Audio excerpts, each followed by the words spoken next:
بسم اللہ الرحمن الرحیم۔ حضرت سلطان العارفین سلطان باہو رحمۃ اللہ علیہ فرماتے ہیں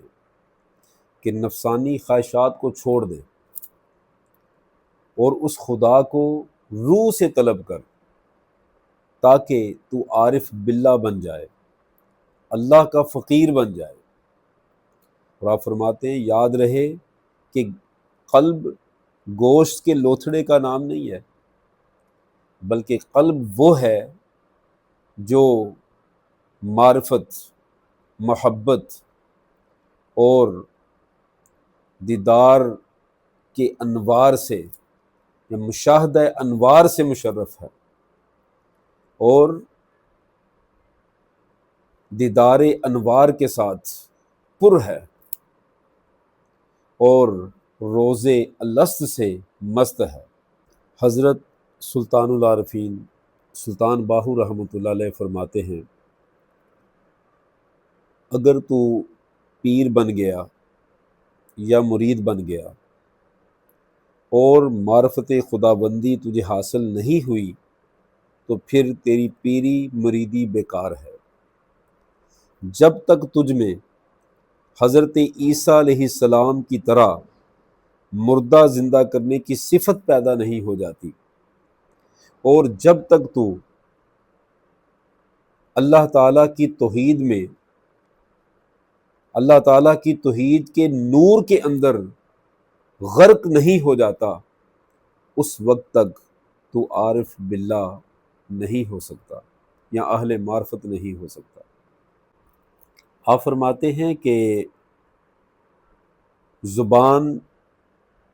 علم زبان کا مطالعہ کرنے سے انسان عالم زبان ہوتا ہے،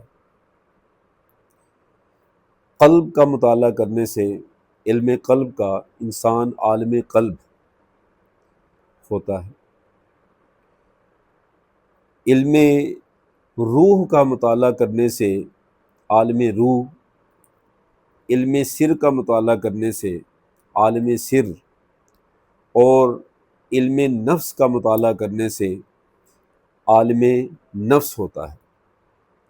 آپ فرماتے ہیں کہ یہ سارے علوم حاصل کرنے والا مطلقاً توحید اور معرفت کے علم سے بے بہرہ ہوتا ہے، محروم ہوتا ہے۔ فرماتے ہیں جو فقیر ہوتا ہے وہ علم معرفت، علم توحید، علم لدنی،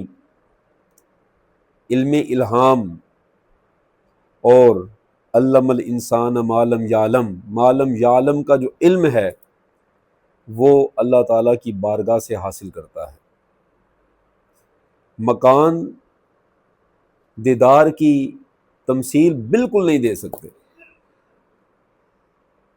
مکان دیدار کی تمثیل دے ہی نہیں سکتے۔ آپ فرماتے ہیں فقیر جو اللہ کی بارگاہ سے علم حاصل کرتا ہے وہ اسے یاد رہتا ہے، اور مجلس محمدی صلی اللہ علیہ وآلہ وسلم میں وہ اس علم کا دور مدور مطالعہ کرتا ہے، اور نبی اکرم صلی اللہ علیہ وآلہ وسلم سے ان علوم کا تکرار رہتا ہے۔ اللہ تعالیٰ سے دعا ہے کہ ہمیں علم معرفت، علم توحید اور مجلس محمدی صلی اللہ علیہ وآلہ وسلم سے جو علم کے خزانے آقا علیہ الصلوۃ والسلام نچھاور فرما رہے ہیں، اللہ تعالیٰ ہمیں بھی وہ عطا فرمائے، اور ان فقراء کے نقش قدم پہ چل کے، ان کی تعلیمات پہ چل کے، ان کے فیض سے ہمیں زیادہ سے زیادہ مستفیض ہونے کی توفیق عطا فرمائے۔